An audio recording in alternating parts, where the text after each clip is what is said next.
जब आत्मा का चरित्र हम मनुष्य में आता है, मतलब आत्मिक परिस्थिति, आत्मिकता का लक्षण, परमेश्वर के आत्मा का गुण जब हम में आता है तो वह मनुष्य साधारण स्तर से ऊंचा उठने लगता है और उसकी आवश्यकता बगैर संघर्ष के उसके निकट आने लगती है।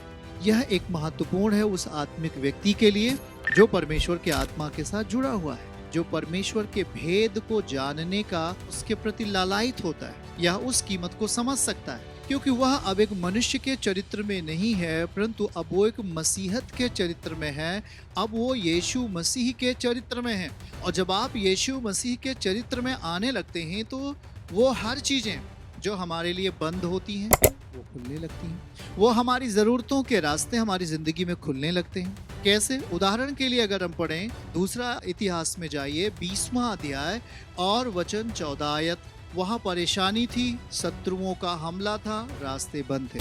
यहोशापात डर चुका था कि अब मैं क्या करूं, सारे रास्ते बंद थे। तब आशाब के वंश में यज़ियल नाम एक लेवी, जकर्या का पुत्र, बनाया का पोता और मतन्याह के पुत्र ईयल का परपोता था। उसमें मंडली के बीच यहोवा का आत्मा समाया।